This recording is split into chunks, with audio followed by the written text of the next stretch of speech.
Tips de Runner, el podcast, donde nos une la pasión por correr, el triatlón y el deporte en general. Soy Juan Guillermo Memo Martínez y te invito a esta comunidad. En cada episodio compartiremos con diferentes protagonistas que nos contarán sus historias y uno que otro tip que seguro nos motivará a seguir o a empezar en este lindo mundo del running y el tri. ¿Te sumas? Hola a todos y a todas, estoy muy contento de volver a retomar este proyecto.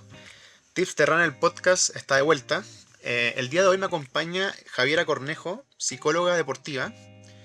Javiera es psicóloga de la Universidad del Desarrollo, tiene un máster en psicología del deporte y el ejercicio de la Universidad de Loughborough. Corrígeme si es que lo pronuncié bien o no. Los ingleses lo pronuncian así como Loughborough, pero sí, Loughborough está bien. Ya, perfecto. En Inglaterra, ¿cierto? Tiene 10 años de experiencia trabajando con distintos deportistas de varias disciplinas. Actualmente se desempeña como supervisora, docente de prepráctica y práctica de psicología del deporte en la Universidad del Desarrollo. Y bueno, también es fundadora, ¿cierto?, de esta consultora de psicología deportiva. ¿Cuál era el nombre? Sport Mindset. Sport Mindset. Perfecto. Así es que, bienvenida. ¿Cómo está, Javiera? Todo bien, muchas gracias. ¿Y tú? Todo bien aquí. Bueno, lo que nos convoca, ¿cierto?, es como toda esta previa, ¿cierto?, estos días antes de en este caso, el gran evento del running chileno, ¿cierto?, que es la Maratón de Santiago. Pero obviamente que esta conversación puede ser aplicable para cualquier tipo de gran competencia que uno esté preparando. O sea, aquí obviamente que estamos enfocados en el running, pero también puede ser una competencia, ¿cierto?, de otra maratón, ¿cierto?, otro triatlón quizás, que son los deportes que nosotros hablamos en este podcast. Primero, Javiera, me gustaría si nos pudieras contar un poquito de cuál es el rol de la psicología deportiva, cómo es la forma en que se trabaja, ¿cierto? Perfecto.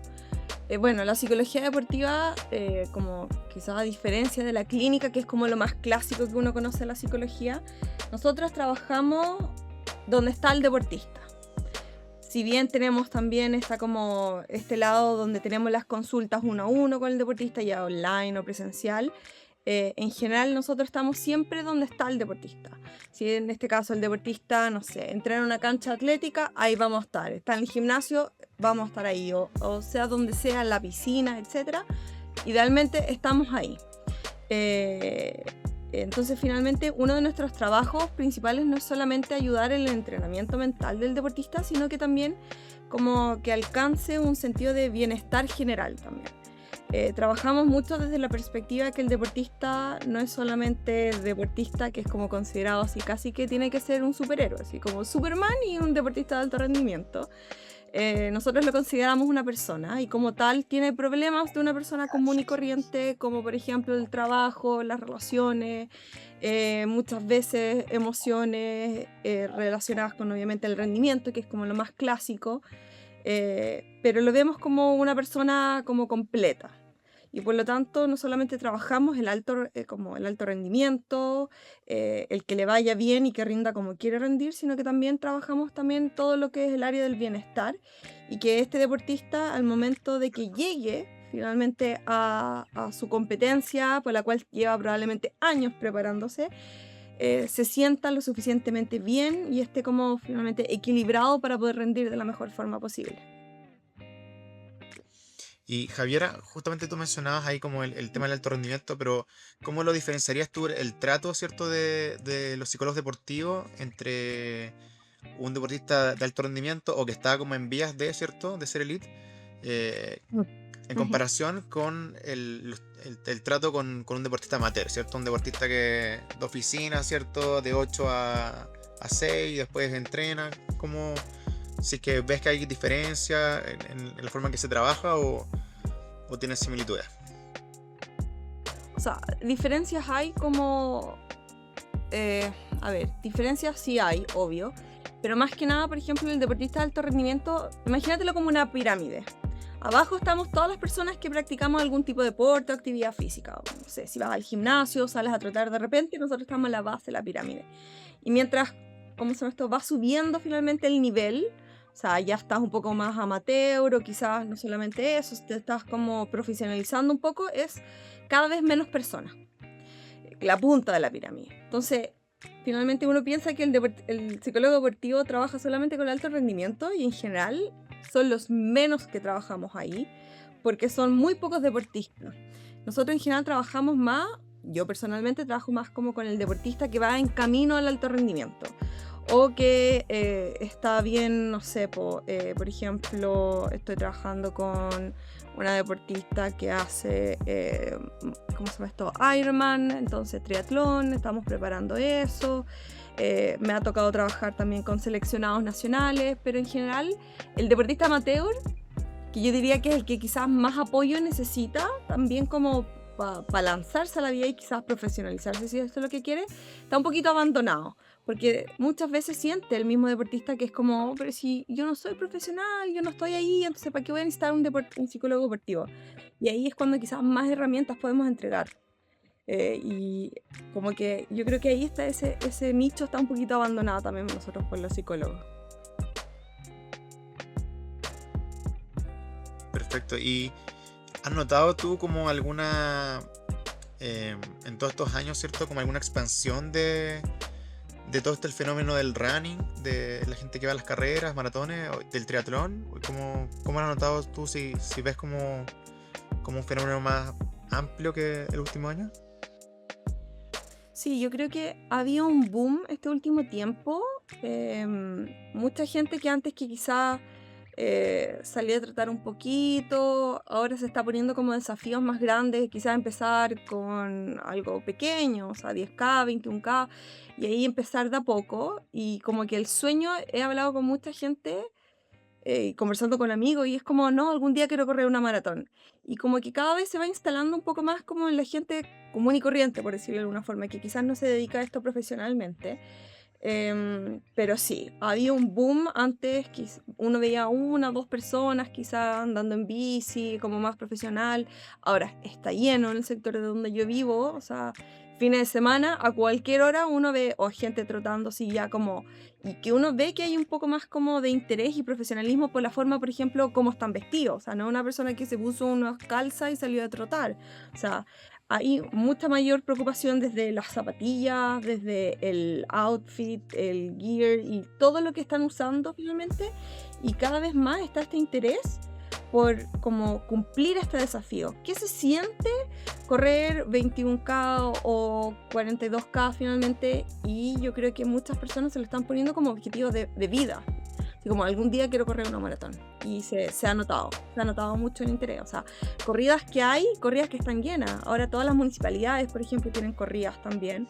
Quizás no como tan gigantes como la maratón de Santiago, pero no sé, pues la municipalidad X por el mes de la mujer o el cáncer de mama y es una corrida especial o el cáncer no sé qué cosa. Entonces, cada vez más se está instaurando a nivel social como la importancia de esta actividad y no está la presión tampoco solamente del rendir, o tenéis que correr los 42 en esta cantidad de tiempo, sino que también el como hacerlo una actividad de disfrute para las familias, o sea, el que se cierren calles completas los fines de semana para que la gente pueda andar en bici o ir a trotar, eso también habla de un cambio social que se está viendo cada vez más y yo creo que de aquí va a seguir explotando finalmente.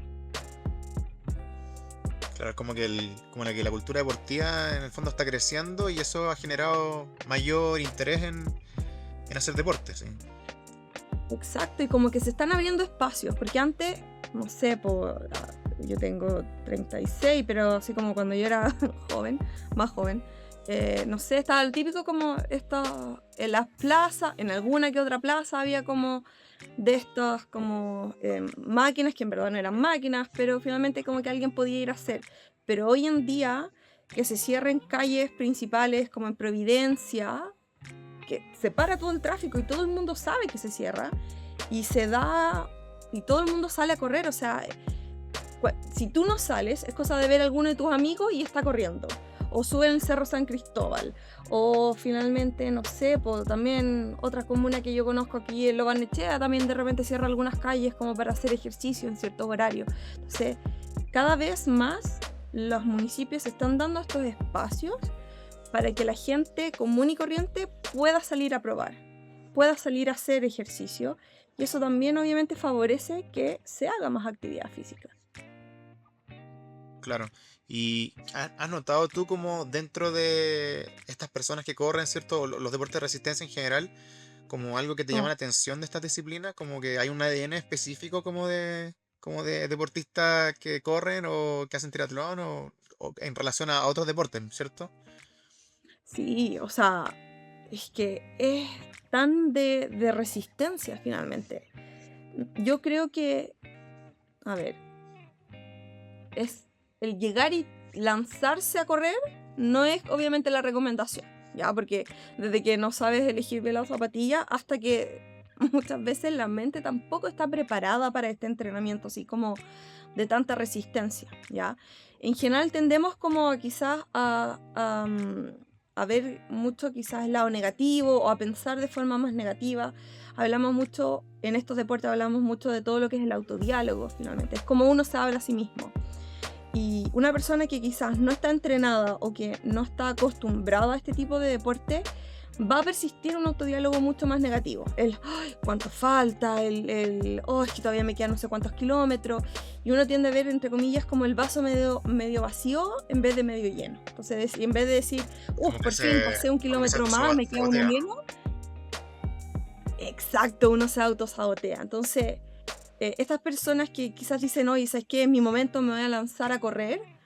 Mi recomendación es practiquemos un poco también el entrenamiento mental, porque falta mucho y es un deporte que es altamente exigente de la mente. O sea, el correr 42 kilómetros no es cualquier cosa. O sea, uno tiene que tener un buen entrenamiento físico, obvio, o sea, los pulmones te tienen que dar, pero al mismo tiempo tu mente tiene que estar finalmente entrenada para no sabotearte cuando te quedan, no sé, 10 kilómetros o te quedan 21 kilómetros y de repente uno, la típica, así como que, parece que me duele la rodilla o, uy, sentí un tirón de no sé dónde.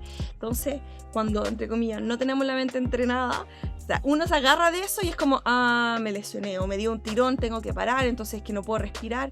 Y me ha pasado mucho con muchos deportistas con los que he trabajado, como, o que están empezando y quieren como, y empiezan así como, no, es que tú no sabes lo que se siente, estoy ahí como el paso en la mitad y me quiero morir. Y es como, obviamente, también hay un tema físico, pero es tu mente, le decía, si tú sigues y tú te autoconvences un poco, obviamente con otras teorías, como trabajo psicológico, te autoconvences de que tú puedes y que tu cuerpo no es que se está como finalmente dar por vencido, sino que simplemente te está dando una señal de alerta que tienes que pescar, obvio, pero que igual puedes seguir, tu cuerpo no va a parar y tu cuerpo te va a seguir dando. Entonces, es como, mi recomendación principal es como, entrenemos esta mente, porque no cualquiera lo Claro. puede hacer.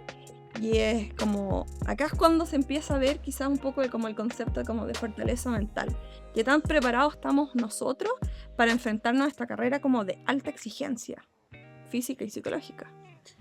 Y claro, y justamente cuando se viene esta carrera, ¿cierto? Los días previos, como ahora, por ejemplo, que estamos conversando de Maratón de Santiago, ¿cómo se maneja esa Mm. ansiedad previa? Así como los días antes, así, como que surgen esos nerviosismos. ¿Qué dirías tú como algún consejo como para poder bajar la intensidad? A ver, lo principal aquí, yo creo que como lo primero que yo siempre se lo digo a mis deportistas y se lo voy a como recomendar a todo el mundo. Si es que está en esa ansiedad, esos nervios, esa como, eso es completamente normal. Cierto grado de ansiedad a nosotros nos funciona y nos hace movernos, nos lleva al movimiento. Entonces, si yo no sintiera nada de ansiedad, yo no me prepararía, no me preocuparía y probablemente terminaría lesionado, ¿ya? Entonces, sentir un grado de ansiedad implica que estamos haciendo algo que nosotros consideramos importante y que obviamente esto nos va a ayudar a como movernos e ir hacia el movimiento y poder cumplir nuestro objetivo, que es terminar la carrera. ¿ya? En cierto tiempo, obviamente. Pero algunas técnicas que son súper fáciles que uno puede usar antes de técnicas de respiración, ¿ya? O sea, como la respiración cuadrada es una técnica como muy estudiada, muy estudiada, que es súper simple, tal como suena, implica inhalar 4 segundos, mantener 4 segundos, botar 4 segundos y mantener en vacío 4 segundos más. Y esto repetirlo por lo menos 5 veces, ¿ya? Esta técnica de respiración los va a ayudar a bajar automáticamente ese nivel de activación si es que uno siente que está demasiado nervioso y demasiado ansioso y no se puede concentrar, ¿ya? Entonces eso también va a ayudar como a relajarse un poquito.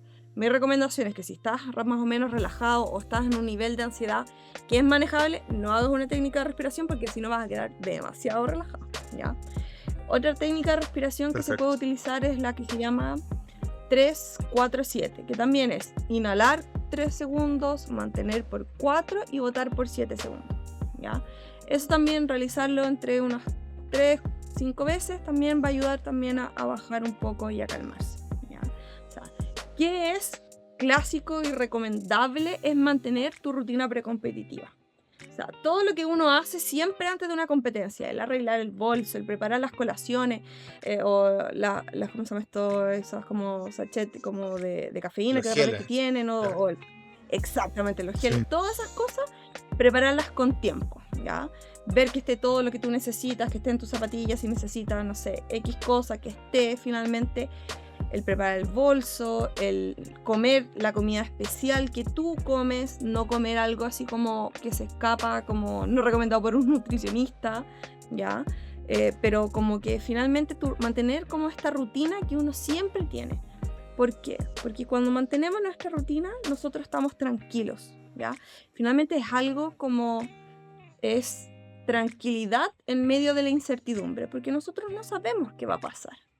Y esa incertidumbre también provoca mucha ansiedad.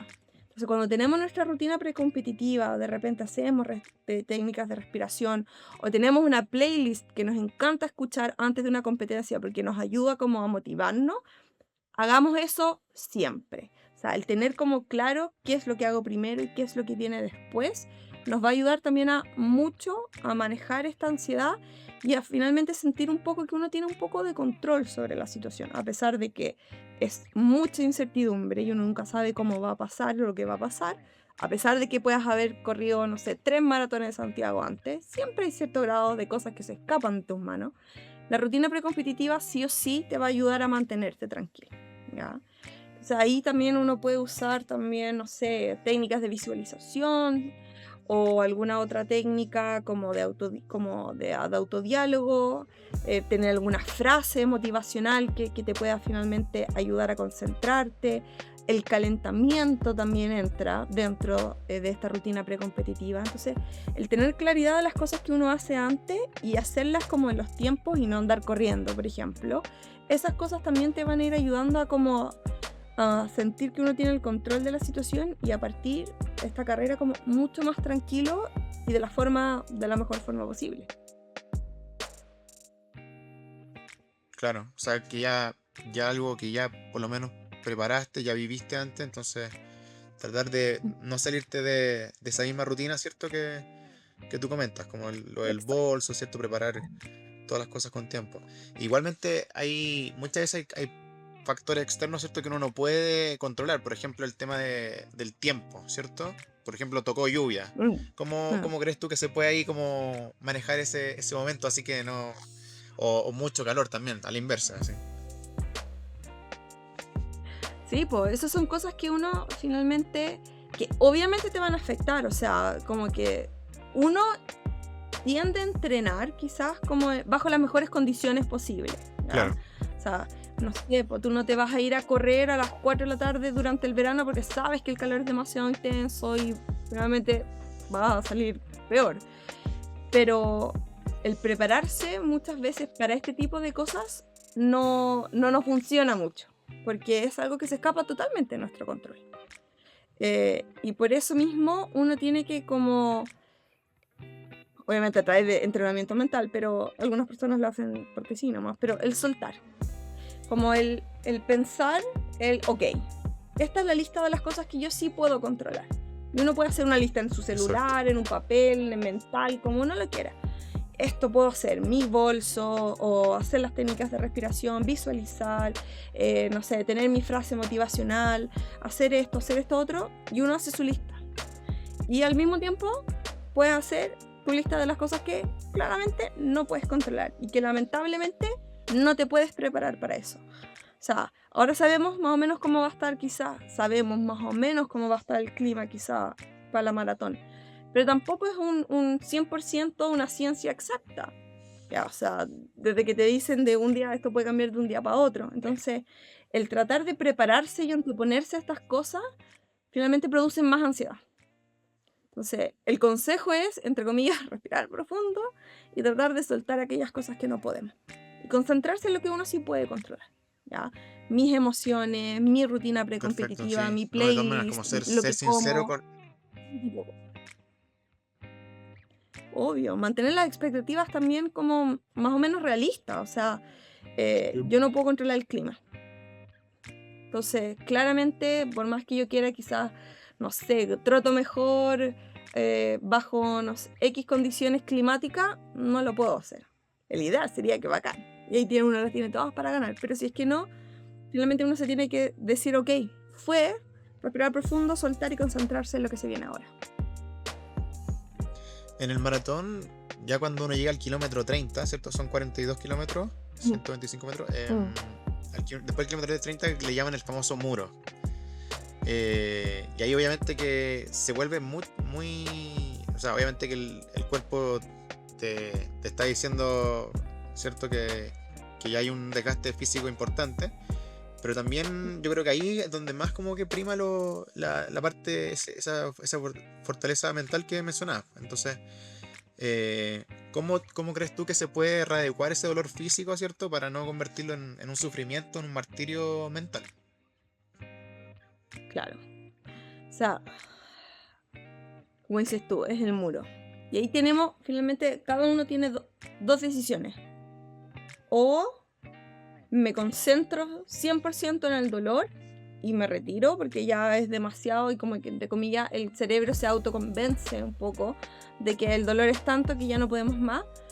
O uno trata de como calmar al cerebro y como dar instrucciones, ¿ya? Lo que nosotros los psicólogos deportivos llamamos el autodiálogo instructivo, que es básicamente darnos instrucciones. El cerebro se puede concentrar en una cosa a la vez. Si yo estoy pensando solamente en el dolor, o que ya estoy en el kilómetro 30 y todavía me quedan 12, etcétera, etcétera, y ya no sé si puedo más, es lo único que voy a pensar y me voy a autoconvencer de que esa es la realidad, ¿ya? Por lo tanto, cuando nosotros nos empezamos como, entre comillas, hacemos un cambio de switch, ¿ya? Pasamos del autodiálogo quizás más negativo, pasamos al autodiálogo instructivo y nos empezamos a dar instrucciones, automáticamente el cerebro se concentra en eso, solamente en eso, que es el siguiente paso. Y ahí es cuando mi recomendación que yo siempre le doy a mis deportistas, este es el momento en que uno se tiene que empezar a concentrar kilómetro a kilómetro, no en lo que va a pasar en 12 kilómetros más, que obviamente es la meta, pero sino que en el kilómetro a kilómetro. O sea, algo que quizás en ese momento se ve como gigante, así como ya estoy cansado y ya no puedo más, se vuelve y se reduce a algo más pequeño, algo mucho más manejable, ¿ya? Entonces, ese es el momento, uno lo puede usar antes, obviamente, si es que se siente que está muy cansado, pero ese es el momento en que uno dice, ya, no voy a concentrarme en el futuro, me voy a concentrar en lo que está pasando ahora, este kilómetro, y yo puedo llegar a este kilómetro. Hay deportistas que se concentran como ya, viene el próximo punto de hidratación, entonces se van como, entre comillas, maneja las carreras como de punto de hidratación a punto de hidratación. O kilómetro a kilómetro. O sea, si tú ya sientes que ya te queda poco, es el momento de, como entre comillas, achicar, ¿ya? Kilómetro a kilómetro. Entonces, ese es el momento en, como te decía, autodiálogo instructivo. Me voy a dar instrucciones. Respira. No sé, hidrátate. Haz esto otro. Entonces finalmente cada deportista sabe como dónde le aprieta un poco el zapato y qué instrucción se tiene que ir dando, así como ya, vamos, un pie adelante del Le otro, bajas como vamos, uno la más, magnitud. ya, pasamos. Exacto, Exacto, claro. porque uno termina, Em, si uno como que lo ve como un monstruo finalmente, entonces lo ve como tan grande que, estos 12 kilómetros ya no puedo más, que claramente uno tiende a rendirse. En cambio, lo bajamos un poco, lo minimizamos y se puede ser mucho más manejable. Perfecto. Javiera, para ir cerrando, también un tema que se da igual mucho, personas que vuelven Mm, después de lesiones, ¿cierto? sí. ¿Cómo crees tú Mm. que se puede trabajar ese regreso, ¿cierto? Como para que en el fondo uno igual pueda manejar esa frustración, ¿cierto? De que, por ejemplo, volví a competir, pero no estoy al mismo nivel de antes. O sea, Mm. tenía ahí un tiempo, ¿cierto? Muy bueno y estoy volviendo, pero no estoy todavía Mm. en mi peak. Sí. Efectivamente, o sea, las lesiones son como uno de los momentos más difíciles para los deportistas, porque no solamente van a afectar el cuerpo, sino que también afectan como a la identidad y a la motivación. El yo sentir que ya no estoy dando o rindiendo de la misma forma va a afectar a todo, ¿ya?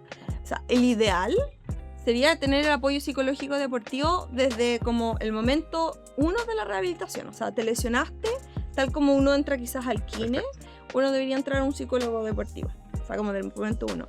Porque todas esas emociones, el miedo, la frustración, quizás hasta un poco la tristeza de verse enfrentado a que perdía algo, eso se puede ir trabajando de a poco mientras va avanzando el proceso.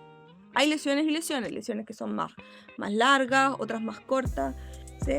Cuando el proceso quizás es un poco más largo, mi recomendación siempre es busquemos un psicólogo deportivo que te ayude finalmente a recuperarte, ¿ya?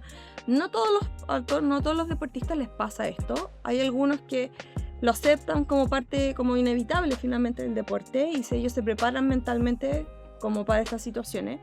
Pero a las personas que más Sí. les cuesta, es súper importante tener psicólogo como desde el principio, porque nosotros acompañamos durante todo este proceso, ¿ya? Como los triunfos en las recuperaciones, los retrocesos en las recuperaciones, ¿ya? Uno nunca avanza siempre al 100% súper rápido y muchas veces uno se encuentra también como con murallas en la recuperación. Entonces, el tener un psicólogo deportivo que finalmente te vaya apoyando y te vaya ayudando con estas emociones es como el esencial, ¿ya? Pero obviamente en este momento, cuando llega un deportista que está frustrado, que quizás volvió al deporte y no ha podido como volver a lograr esas como metas que tenía o ese rendimiento, uno, entre comillas, vuelve a trabajar quizás lo más básico. Se replantean nuevos objetivos que sean realistas para este nuevo cuerpo, por decirlo de alguna forma, y se ayuda obviamente a mantener la motivación no solamente durante la rehabilitación, sino que también durante todo el proceso de inserción de nuevo al deporte.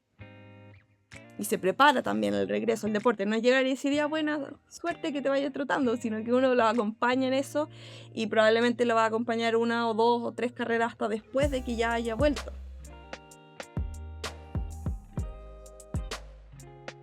Claro, ¿no? Ahí es todo un proceso que, claro, para algunos está mucho más, lo que tú dices, como más consolidado, ¿cierto? Es parte del deporte las lesiones, pero también otras personas que lo sienten como una verdadera pérdida, ¿cierto? Porque, claro, algo que les apasiona tanto y no pueden hacerlo, entonces no es fácil. Y Es un justamente duelo. ahí lo que tú dices, como el Exactamente. apoyo profesional que puede tener desde el inicio, podría marcar la diferencia. Javiera, Yes. algunos consejos finales simplemente que quieras dar como tips general, ¿cierto? Para todos los corredores o triatletas, ¿cierto? Que van a preparar un desafío importante próximamente. Sí, como yo creo que el tip principal que podría dar es como no introduzcamos cambios muy grandes tan cerca de la competencia. O sea, estamos muy cerca finalmente de la maratón como para empezar a quizás a introducir cambios como muy significativos en tu rutina precompetitiva, por ejemplo. Eh, Esto es importante también saber que nosotros los psicólogos deportivos hablamos del entrenamiento mental. O sea, como uno entrena el cuerpo, uno entrena la mente. Entonces, que empezar con un psicólogo deportivo, no sé, 2 días antes de una carrera o 10 días antes, no va a ayudar mucho porque tampoco somos mágicos como para lograr el cambio tan rápido. Pero sí Claro, la constancia. de ahora a la carrera, o sea, mantener los horarios de sueño, mantener sus alimentaciones, tratar de, por ejemplo, no sé, pues no se van a comer una hamburguesa justo 2 días o 3 días antes de, como mantenerse bien como apegados a lo que uno ya conoce. Mientras más rutinario, por decirlo de alguna forma, mejor, porque eso también nos trae como tranquilidad y como un poco de control sobre la situación, ¿ya? Pero claro, o sea, quizás no para esta maratón, pero quizás para una próxima corrida, si les interesa trabajo de psicólogo deportivo, obviamente introducirlo, pero siempre como considerando con tiempo. Ahora, mantener lo que uno sabe y confiar que entrenó de la forma más adecuada y que finalmente, si todo sale bien, se va a rendir de la mejor forma. Javiera, te doy las gracias por tu tiempo. Fue una conversación muy, muy buena, muy positiva de todas estas cosas que se viven en el día a día de un deportista, ¿cierto? Tanto profesional como amateur. ¿Dónde te podemos encontrar, ¿cierto? Si queremos contar con tus servicios. Bueno, a mí me pueden encontrar en el Instagram de Sport Mindset, que es sport_mindset. Y también me pueden encontrar en mi correo, que es jcornejo@sportmindsetchile.com. Y ahí vamos a estar disponibles para cualquier consulta. Perfecto, Javiera. Muchas gracias y lo mejor para todo lo que viene y todas las personas que van a ahí requerir todos los servicios que sean necesarios. Muchas gracias.